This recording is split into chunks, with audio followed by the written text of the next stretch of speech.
Assalamualaikum warahmatullahi wabarakatuh. Perkenalkan, nama saya Dadik Diantoro dari PAI 4B Sekolah Tinggi Ilmu Agama Islam Al-Hikmah Jakarta Jeruk Purut.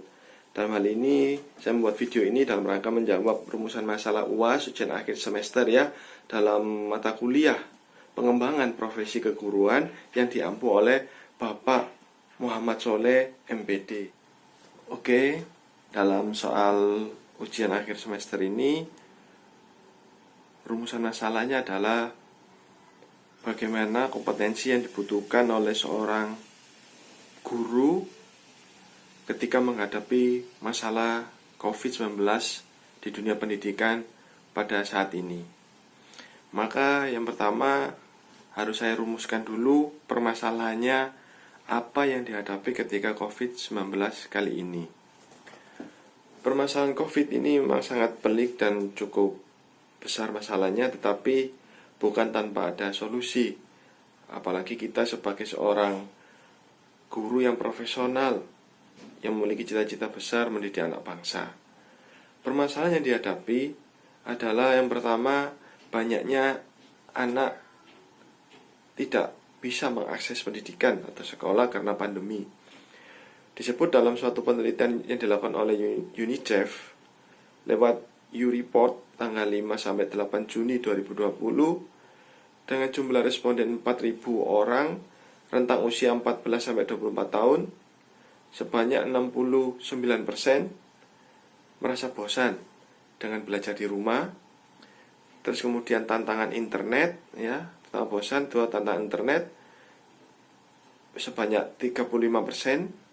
38% itu kurangnya bimbingan dari guru, merasanya demikian. Nah, ini menjadi suatu permasalahan. Permasalahan internet, kemampuan siswa, kurangnya bimbingan, dan kemudian siswa menjadi bosan terhadap pendidikan yang dilalui melalui jarak jauh ini. Lalu bagaimana solusinya? Oke, selain solusi yang ingin saya paparkan, juga kita harus juga mengingat apa tujuan dari pendidikan itu dan kira-kira hal apa yang dibutuhkan dalam kesuksesan siswa kita di abad 21 saat ini. Kita juga harus ingat bahwa keterampilan abad 21 itu memiliki beberapa aspek yang harus dikejar oleh guru dalam mencapai tujuan pendidikan yang ingin dimiliki murid. Yaitu apa saja? Yaitu tentang pertama karakter. Jadi siswa juga harus berkarakter. Dua, memiliki prinsip literasi yang kuat. Dan dia memiliki kompetensi 4C ya, yaitu siswa bisa memiliki critical thinking, kreatif, komunikatif, dan collaboration. Nah, ini juga menjadi target dalam pendidikan selain masalah yang tadi muncul karena COVID-19. Maka bagaimana solusinya? Untuk menjawab permasalahan itu sebenarnya Undang-Undang Nomor 14 tahun 2005 sudah menjelaskan hal itu ya. Bagaimana seorang guru memiliki 4 kompetensi yang harus dikuasai atau dimiliki sebelum mengajar ke murid. Kompetensinya itu apa? 4. Yaitu pertama, kompetensi profesional, di mana seorang guru harus memiliki kemampuan karena dia mau mengajarkan, dia harus menguasai bidang-bidang sebelum diajarkan, sehingga dia memiliki kompetensi profesional. Di sini, kompetensi profesional itu juga harus senantiasa diupdate tentunya agar sesuai dengan perkembangan zaman dan permasalahan siswa di setiap tempat masing-masing. Berikutnya yang kedua adalah kompetensi pedagogik, yaitu kompetensi kepengajaran. Bagaimana guru memiliki kemampuan untuk mengajar kepada siswanya, ya kan? Pedagogik menurut Undang-Undang Peraturan Pemerintah Nomor 19 Tahun 2005 sesuai dengan Standar Pendidikan Nasional, kompetensi pedagogi ini meliputi 4 hal, yaitu yang pertama, pemahaman tentang peserta didik, 2, perancangan, 3, evaluasi hasil belajar, 4, pengembangan peserta didik untuk mengaktualisasikan berbagai potensi yang dimiliki. Jadi kalau seumpama ada kemampuan dalam hal ini sangat bagus sekali. Ya, yang pertama tadi contohnya profesional. Tentu guru harus menguasai bidang-bidang ajar yang akan diajarkan ke siswa dan senantiasa mengupdate perkembangan zaman, sehingga guru tidak bingung lagi bagaimana mau mengajarkan sesuatu karena dia sudah paham konsep yang dimiliki. Sehingga karena pemahaman konsep, akhirnya dia memudahkan dalam hal pedagogik, yaitu kepengajaran, karena dia paham tujuan dan ruang lingkup permasalahannya.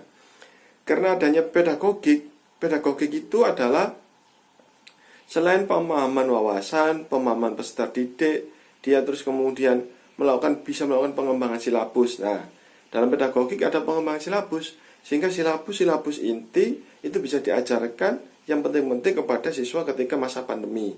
Tidak harus semua diajarkan, tetapi juga harus berkoordinasi dengan dinas pendidikan setempat atau dinas pendidikan nasional. Bagaimana kurikulum itu harusnya juga berubah dari nasional, karena saya berbicara ini dalam aspek atau perspektif guru di tiap lokal masing-masing. Nah, sehingga guru juga secara pedagogik memiliki kekuasaan atau kelebihan untuk mengembangkan kurikulum, sehingga kurikulum pun disesuaikan dengan target. Ya syukur kalau sudah dari dinas pendidikan sudah merubah kurikulumnya, tetapi kita sebagai guru yang di lapangan bisa meng-create, memudahkan bagaimana tujuan-tujuan penting bisa tercapai oleh siswa. Yaitu kemudian yang keempat, dia melakukan perencanaan pembelajaran, sehingga dia membuat teknik atau metode-metode pengajaran pada muridnya biar lebih bagus. Yang kelima, pelaksanaan pembelajaran yang dididik dan dialogis, ada dialog tentu walaupun jarak jauh harusnya ada dialog. Karena itu yang keenam, yaitu pemanfaatan teknologi. Dari teknologi itu bisalah macam-macam cara bisa digunakan. Contohnya, jika sekarang itu siswa di mungkin di DKI Jakarta baik dalam hal video atau sinyal, oke lah kita bisa main pakai media massa, Zoom, Google Meet atau WhatsApp, itu lebih ringan ya. Jika suatu tempat tidak ada, bisa menggunakan radio. Nah, mungkin jika syukur sekolah-sekolah itu memiliki radio sebanyak tiap sekolah dengan radius murid di sekitar sekolahnya. Karena biasa murid SD kan rumahnya dekat dari sekolahnya, bisa menggunakan radio lokal sekolah atau radio RRI ya, yang bekerjasama dengan radio-radio RRI di tiap kota atau kabupaten ada itu ya, sehingga bisa digunakan untuk metode. Atau WhatsApp juga bisa, yang itu di dalamnya berisi juga tentang PPT, ada penjelasan slide-nya, ada suara yang dimasukkan, siswa tinggal download ya kan. Nah, menggunakan metode teknologi.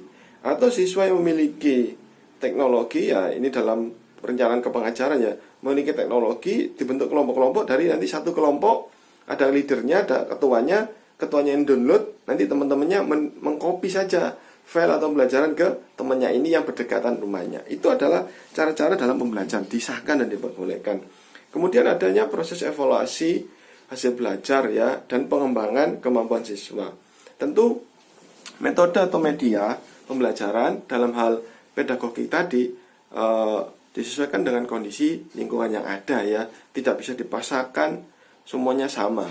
Contoh, kalau dia anak yang di kota meneliti tentang masalah perkotaan, jika dia anak di pegunungan meneliti masalah pergunungan, peternakan, pertanian, atau masalah pedesaan yang berada di lingkungan sekitarnya. Jika tempat lingkungannya adalah kelautan, bisa meneliti tentang kelautan. Nah, ini bisa penelitiannya demikian ya.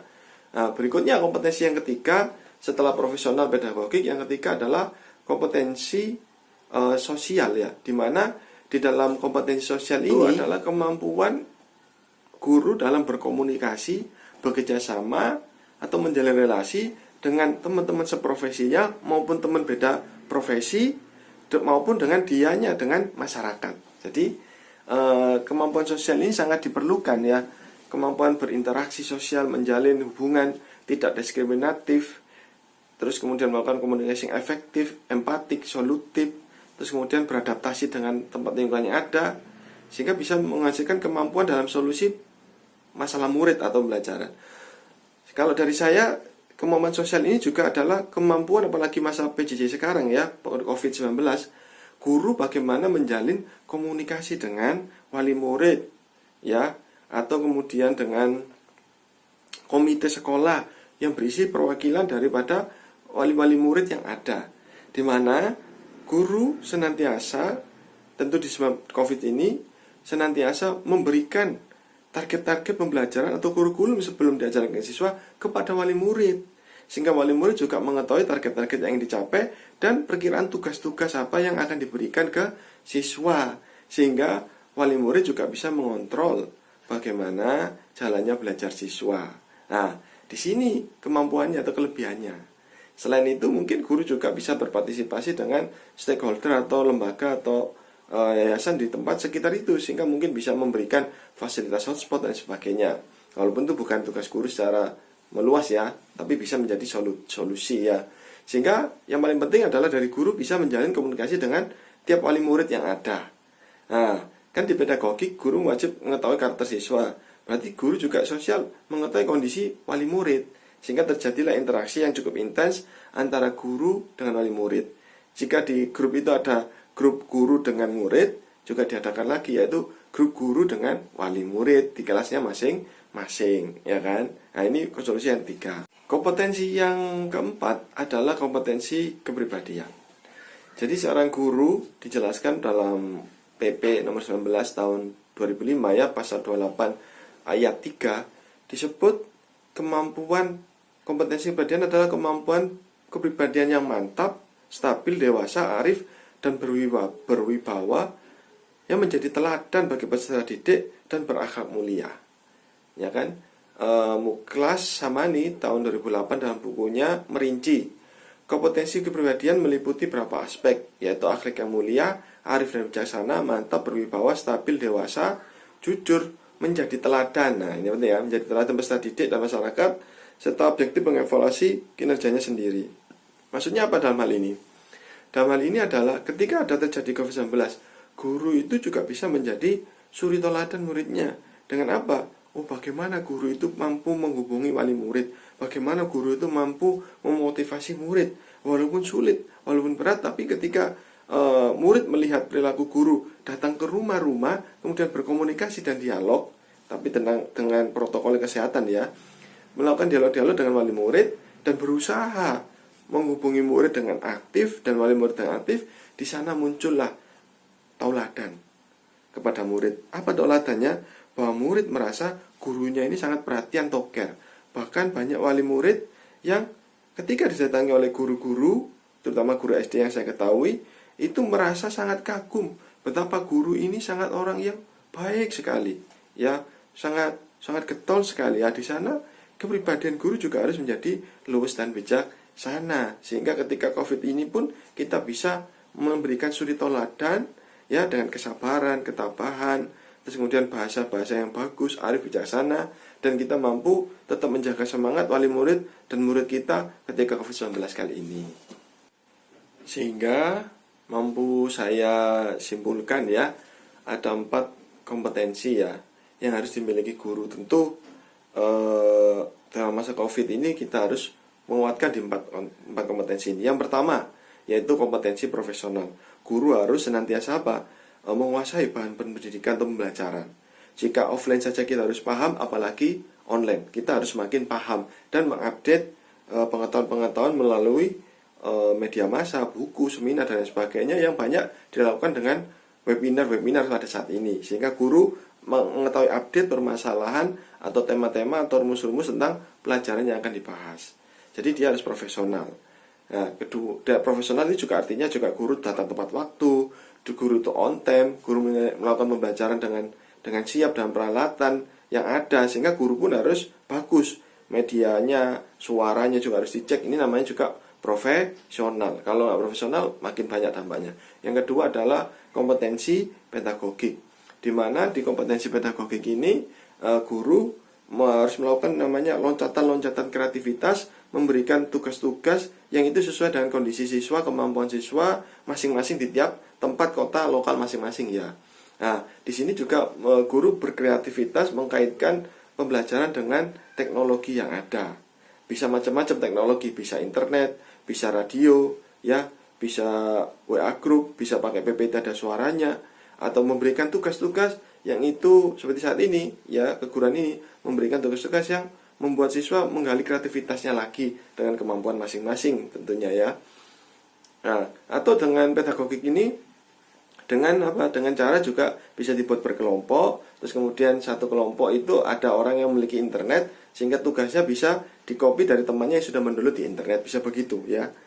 Nah, atau yang kompetensi yang berikutnya yang ketiga yaitu kompetensi sosial. Bagaimana guru mampu melakukan interaksi sosial terutama ketika COVID-19 ini kepada wali murid siswa masing-masing ya, dimana guru memberikan materi atau kemudian silabusnya dan target-target yang diajarkan serta kapan jadwal tugas-tugas itu akan dibahas sehingga wali murid mengetahui dan bisa mengontrol semangat siswa sehingga siswa bosannya teratasi ketika kemampuan pedagogik bagus dan profesional bagus, kemampuan dia jenuh atau lemah atau turun motivasinya diatasi dengan kompetensi sosial di mana guru menghubungi juga wali murid. Tentu wali murid ini disesuaikan ya. Jika laki-lakinya bekerja, maka istrinya bisa membantu. Jika dua-duanya bekerja, maka disepakati minimal kita menginformasikan tentang tugas-tugas dan langkah-langkah pembelajaran yang akan kita lakukan selama 1 semester. Sehingga para wali murid baik suami maupun istri mengetahui hal-hal apa dan tugas-tugas apa yang akan diberikan kepada anaknya. Sehingga dia bisa mengkontrol secara tidak langsung kepada siswa. Dan memotivasi supaya bangun, supaya menjalankan tugas on time dan sebagainya. Kompetensi yang keempat yaitu kompetensi kepribadian. Bagaimana guru ini ketika memiliki kepribadian harus luwes, bijaksana dan menjadi tauladan ya. Ketika guru mendatangi muridnya, siswanya, siswa akan menjadi sangat kagum terhadap guru, bukan hanya siswa bahkan wali murid ya, dengan bahasa yang sabar, bahasa yang santun ya, dan memotivasi. Mungkin juga guru memberikan video-video motivasi. Nah, di sana murid akan merasa terenyuh sehingga guru menjadi tauladan sesuai dengan standar kompetensi yang keempat yaitu kepribadian. Jadi 4 kepribadian ini, 4 kompetensi ini harus dimiliki oleh guru dan insya Allah sebagai seorang guru kita bisa menyelesaikan masalah COVID-19 ini dan tetap mencapai target-target pembelajaran, menjadikan siswa memiliki kemampuan yang 4C ya, dapat 21, komunikatif, kreatif, kolaboratif, dan kritis. Sekian dari saya, terima kasih. Kurang lebihnya saya mohon maaf. Saya Didi Diantoro dari PAI 4B STI Al-Hikmah. Assalamualaikum warahmatullahi wabarakatuh.